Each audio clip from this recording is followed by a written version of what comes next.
Detroit and they talk about how there's so much crime in Detroit, right? Like there's all this propaganda about how, oh, don't go there, it's not safe. I don't agree with that, but I did notice some crime, not in Detroit, but to Detroit, a robbery of sorts. The Pistons robbery.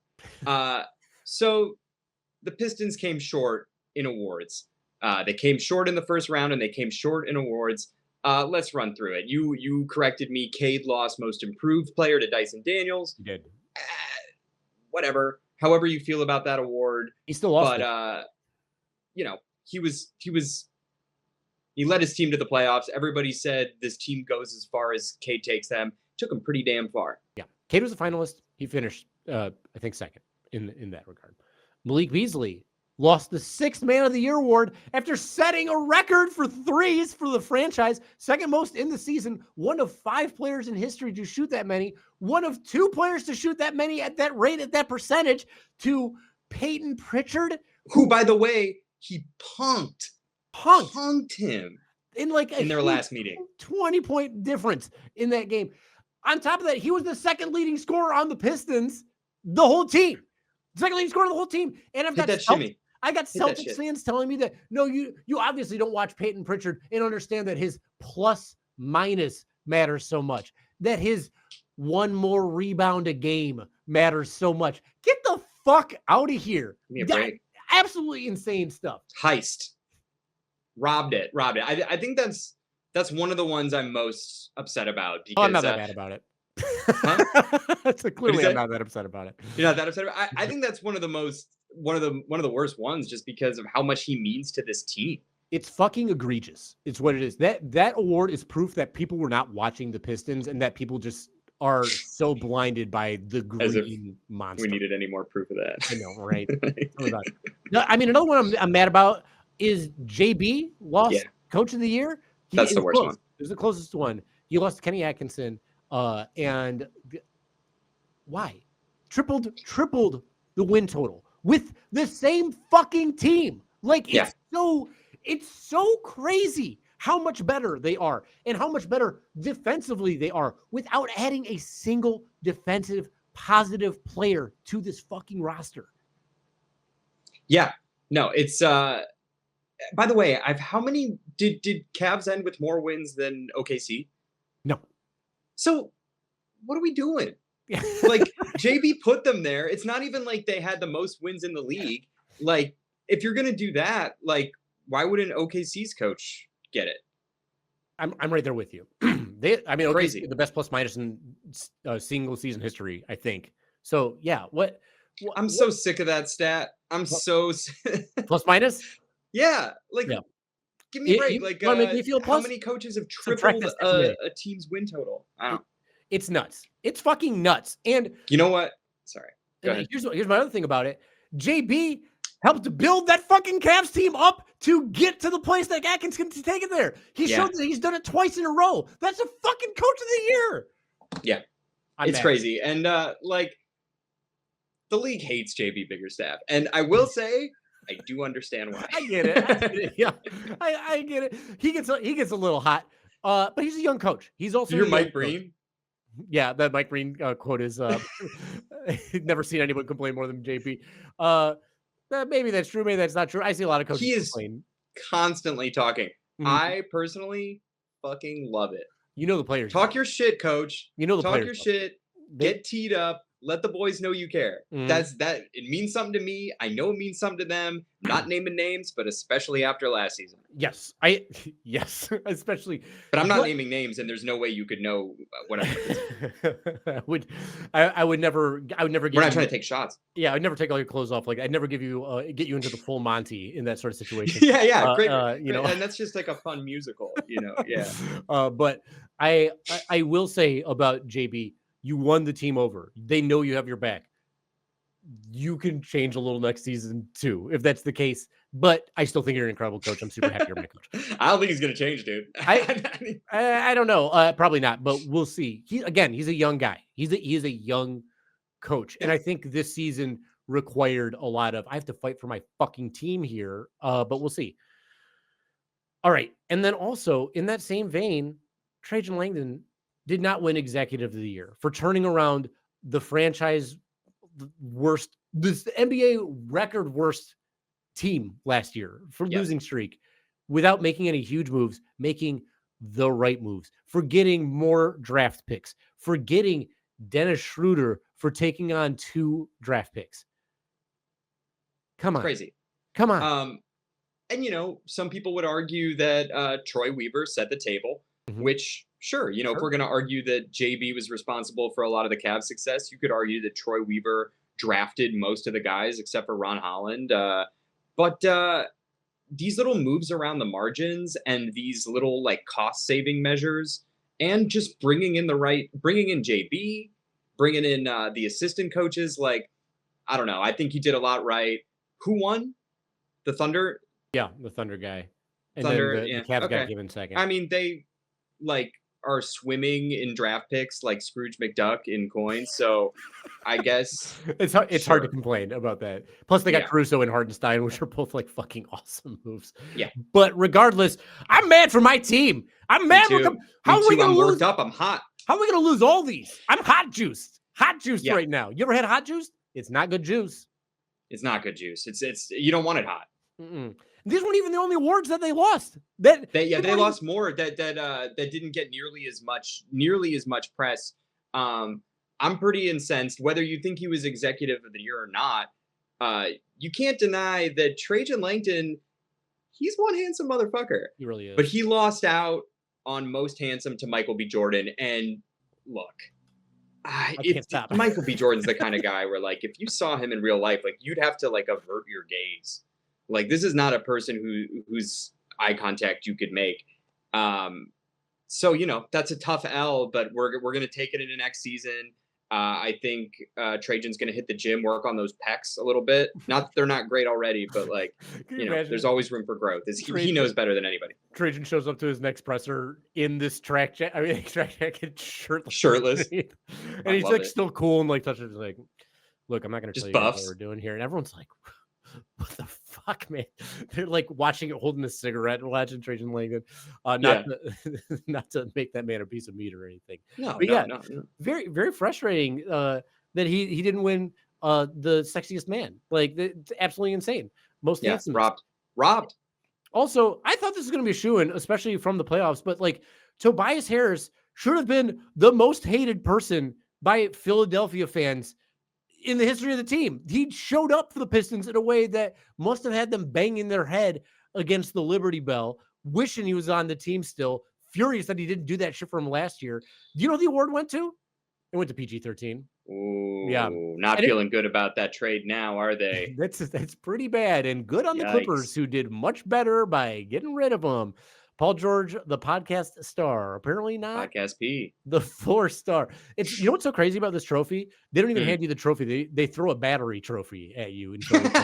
It's pretty wild. To dodge it. Yeah, so I'm kind of happy Tobias didn't get that one. You don't want that. It's very fair. It's not just the vets and the execs that lost out. Ron Holland, the Rook, was also robbed. Not necessarily on Rookie of the Year, but he lost deepest voice to the rock giant from Neverending Story. Can you believe that? I mean, it's been a long time since I heard that voice. And Ron's is so deep. It's so deep. His voice so deep, put my butt to sleep. Let's get some of that voice in here. I don't think I have the audio on. It's deep, though. It is deep. We find it. Where are you? Oh, I didn't show it. That's why. There we go. Let me get a boom. All right. Monitor, check. Here we go. Audio, check. That's Atreyu? That's Atreyu. If you haven't seen this movie, don't show your kids. It's pretty disturbing stuff. But let's listen to this voice and this synth music. Oh, I took it off again. They look like big, good, strong hands, don't they? I always thought. Yeah, I can imagine Ron Holland saying, Like, you're gonna catch these big, strong hands. Right? I can also imagine Ron Holland just snacking on boulders, which I feel like, if I'm not mistaken, the rock giant does. They eat rocks the limestone, for some reason. the limestone, right? Yeah. Mm-hmm. So, maybe that's part of the off-season regimen. Get them rocks, dirty South rocks. For my Luda heads out there, where are you at? Sorry, Ron Holland, you have a lot more time to win a lot more rewards. He's gonna get older. His voice is gonna get even deeper, which is crazy. Oh my God, he's gonna be. His voice can only be measured on the Richter scale. That thing's so low. There's baritone and then there's Baron. Baron Holland, deepest voice on the planet. So I haven't been there yet to get this meal. This is another word that's like driving me crazy. Like Malik Beasley's first endorsement was for like the shimmy meal. It's like a three-piece meal. Of course, a three-piece meal at the Slider restaurant. He didn't win the best endorsement for a restaurant. That's insane. He went through. This guy's barely even playing. He lost to Tristan Thompson's Cheat on Your Girl Johnson's. Like dogs got to eat, I guess. It's a dog-eat-dog world out there. Get him. And I know this story is dated, and I know this graphic is wiener schnitzel licking ridiculous, but I'm sorry, those hot dogs look just as good as I'm sure Infidelity and all your Pornhub and Brazzers. Cheat on your diet, cheat on your girl, cheater. Once a cheater, always a cheater. It's the Tristan Thompson way. It's still a bummer. Malik should have got that. It should have been his. Yeah. He should have. Not the only young guy, or well, I guess Malik's a vet at this point. But like Ron, another one of the young guys lost out. Asar lost best hops, which is crazy because I've seen him float. It's insane. But he lost out to, and you got to take this L. Unfortunately, Flubber. Yeah. Flubber makes you jump sky high. So I don't know that Flubber can make it down the court quite as fast as Asar, but that's not what we're talking about. We're just talking about vertical, and he flubbed this one up. There's always he hasn't had a proper off season, so you give him grace. He's gonna get better. Mm-hmm. Maybe he'll get on that Flubber level. You know what's wild about Flubber though? Flubber looks hella out of shape. Flubber looks like mad. But it's like the Jokic thing, where he gets it done. Mm-hmm. He sure does. Flubber gets it done. I remember when Flubber came out. My parents were like, we have to go see this because it got 4 stars. That was like the big reason we ever saw any movies. That got 4 stars. You remember the movie Mouse Hunt with Nathan Lane? 4 stars. Rotten Tomatoes. Young Rotten Tomatoes. So yeah. Do you have any 4-star movie memories? Was there anything that made you go? Any young kid movies like, we have to go see this movie? I don't know. I don't know if I remember 4-star movie reviews, but I do remember the 2 movies that came with our DVD player, and they were staples in the home. They were Chicago, the musical, and Stepmother with Julia Roberts. So, I mean, that's what was happening at the time when VHS was out and DVD that was in. That was the DVD. The D in DVD, of course, stands for divorcee, based on those movie titles and all that jazz.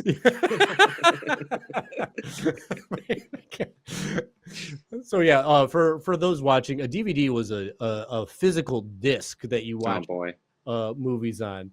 I hate this. Sorry, I hate this. We old. You can't even say I hate this because I asked you a question about a movie the other day. I asked you if I could use this reference, Forget Paris with Billy Crystal, and you never even heard of the movie, bro. I've never heard of it. Yeah, I've never heard of the movie. Sound off in the chat if you've heard of the movie Forget Paris. Am I messing up? Is this a serious lapse in my viewership? Because there are some, but let me know if I gotta run, not walk. We might have to wait on the chat who's seen that movie because they probably type with one finger and don't really know how to use the computer. Hunt and peck. Yeah. Classic stuff. Get the bifocals out. Forget typewriters. I've got the CD-ROM out here. Yeah. The CD-ROM. Let's get floppy with it, dude. Flop that disc. Forget Paris. Also, I wanted, speaking of age, just because we're on this topic right now, I have to bring this up. But this is my midlife crisis talking. For those who don't, I am in my midlife at this point. I'm loving watching midlife crisis movies at this moment. It's just like my jam in a way that it's never been before. I watched The Big Year the other day. That movie sucks, but it could be good. It had potential to be good. It's like Jack Black, Steve Martin, Owen Wilson about like bird watching, and it's a good movie. I was bummed watching it, but there are a lot of messages from the movie and a lot of like animal stuff that I'm really into, so that's like cool. Badly done movie though. I hate movies that have like a narrator who's also on screen during the movie. It's like he's already doing the thing. You don't need to be narrating the thing you're doing. We see you. What about Sandlot? A little bit different because in Sandlot, there's a little in the beginning and it's very rare, right? Yeah. And the kid's also like, he's a kid. Like I'm fine with like we have an adult perspective. He's looking back in Reverie. Right. Yeah. Same thing with the Christmas Story. People hate the narrator in Christmas Story.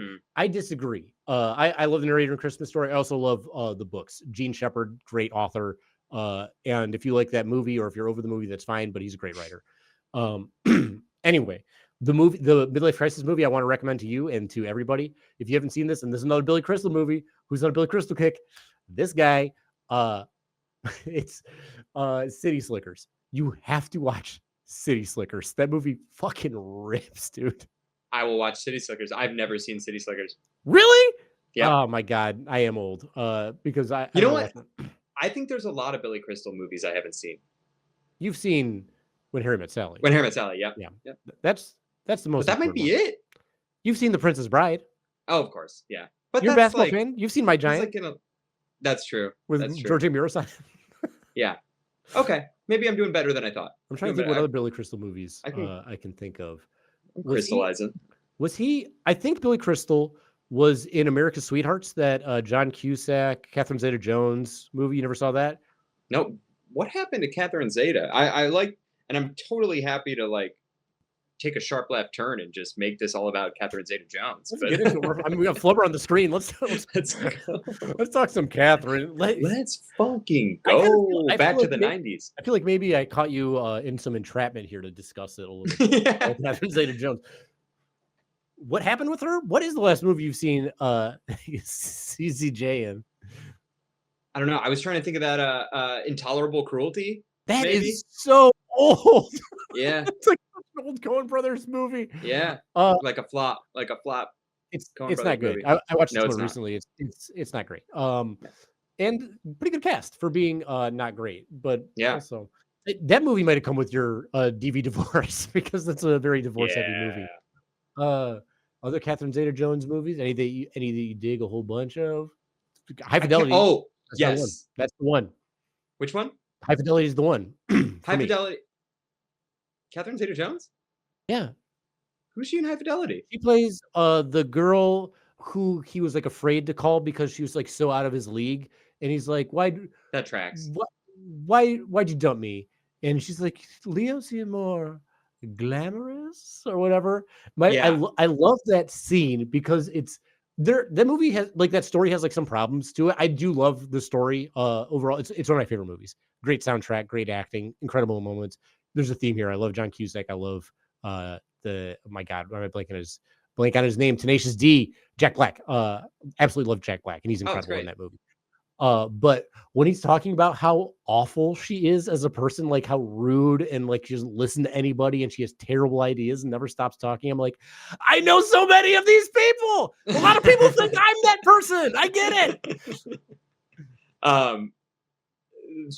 Most important, and by the way, guys, like, subscribe, ring the bell for notifications when you want to know when we're going to be talking about Catherine Zeta-Jones. We're gonna probably go through her whole filmography, but stay with us. We're going to be doing Catherine Zeta-Jones write-ups on Substack. We're going to be skeeting about her on Blue Sky. She was in Chicago too. You should know that. That's true. Again, I have a lot of lapses, but the movie for me is The Phantom, starring Billy Zane. Shit, I love that movie. I fucking love it. My name is Sander Drax. Begins and ends. Sander Drax, dude. That movie made me afraid. The Microscope? That's what I was gonna say. Oh my God. Iconic. I love The Phantom, and it's a bad movie, but I fucking love that movie. Rocks. My God. Some more Catherine Zeta-Jones heaters. I remember seeing this at a Stars movie theater, which was the most exotic movie theater I had ever been in. The one with like the Art Deco crazy one? Yes. I know that theater so well, man. They had the Men in Black noisy cricket behind glass. That's right. I was like, wow, is that really it? That was when movies were fucking special. That's why people went to movies. Yeah. The Mask of Zorro. When that came out, I was like, why can't I be friggin' Spanish or South American? One of the two. I'll take either one. Sword. You don't want to be just another white guy with a sword. You usually get arrested for that. Yeah. But you usually get to walk if you do. Either that or end up on Love on the Spectrum. There's a lot of white guys with swords. I shout out to my white guy friends with swords. I have a lot of white guy friends with swords. No shade on swords. No shade. No shade for the blade. And then she's in Ocean's 12. She's part of the Ocean's franchise. That's right. That's pretty cool. And I guess they said she was in Ocean's 11. She wasn't in Ocean's 11, but she was in Ocean's 12. So yes. I will give her. I'll give her that. Man, the Phantom, dude, what a friggin' pull. Speaking of pull, we got pulled away a little bit here from what we were by ourselves. Yeah, by ourselves. No big deal. We haven't even finished all the awards that people didn't win yet. Got robbed. Mm-hmm. The robbery continues. This is the great award heist of Detroit. Who else we got, Mickey? Oh wait, it's on me because of the flubber one. Okay, I'm trying to think what other stuff we have. Oh, there's two more. We just missed two. Mm-hmm. This one is insane, especially after watching Isaiah Stewart play against the Knicks in the regular season. Like Isaiah Stewart should have been a shoo-in to win thing or guy that gets most in your head. How he did not win most in your head makes no sense to me. I guess it makes a little bit of sense because what did win was the Worm, and RFK Jr. said that he won that trophy. And that Worm's going places, man. He's high up in the government. He's got a security clearance higher than I do. Yeah, and it's rent free too. He's just squatting up in there. I feel like he claimed they got it out, but like I don't think they got all of it. You know, I think it's still in there. I think you listen to anything he says, there's no chance that's out of his head. Anything he like gasps, you mean? I don't know. Give me your best RFK Jr. Give me an RFK Jr. Detroit basketball. Detroit basketball. It's so hard. It's so hard to listen to. You want to take a stab? I can't do it. I get too high squeak. I like to start. I can't do it. I can't pull it off. But yours is great. That was. It's like a mix between like gargling gravel and like about to throw up. Right. It's tough. So bad. It's probably because he was munching on limestone like that giant from Neverending Story. Are we right? Tell him, Ron. And that's a callback. The last robbery in Detroit, the team had quite the resurgence. Tripling your win total. Detroit basketball is back. Everybody knows it. But guess what else is back? Fascism in a major way. And it looks like it's here to stay, unfortunately. Don't say that. Don't say that. Unless you're talking about the Pistons. They're here to stay. Let's not say that about fascism. I can't have this. I think it's going to get worse before it's going to get better. But I think the Pistons are going to get better and then just continue to get better. How's that? Yeah. The fascism situation in Washington is as bad as the basketball situation in Washington this year. Unfortunately, shots fired off the back of the rim. And no offense, Jamel. Sorry, Jamel. You've got the Mystics. They had 3 picks in the top 6 of the WNBA draft. One of those is already out for the season with an Achilles injury. Unfortunately, heal up Amore. Yeah, I just made the mistake, but that should be fine. So let's get this asshole off the screen. Which asshole? The DMV. Both of them. Let's say bye-bye to both of those pieces of shit. And if you didn't know, we're not a MAGA heavy podcast. It ain't our way. I will say this, but this will be my one political statement. If you are MAGA or if you are Republican, I ask you to consider how selective your empathy and your humanity is, because it to me seems very difficult to feel good about that and to support that side of things. That's where I'll leave it. Well said. Well said. Yeah. There goes all 14 of our. What? He asked me to be. No. He asked me to be introspective without being. Wait, I thought that they were about. Are you doing the RFK voice? Yeah, you thought I had truck nuts on my Camry? I don't. Sorry. Cat's out of the bag. Couple lefties over here. Ooh. You have 2 left nuts? Is that what you're saying? Yeah, that's what I'm saying. Way to read between the lines. Sorry.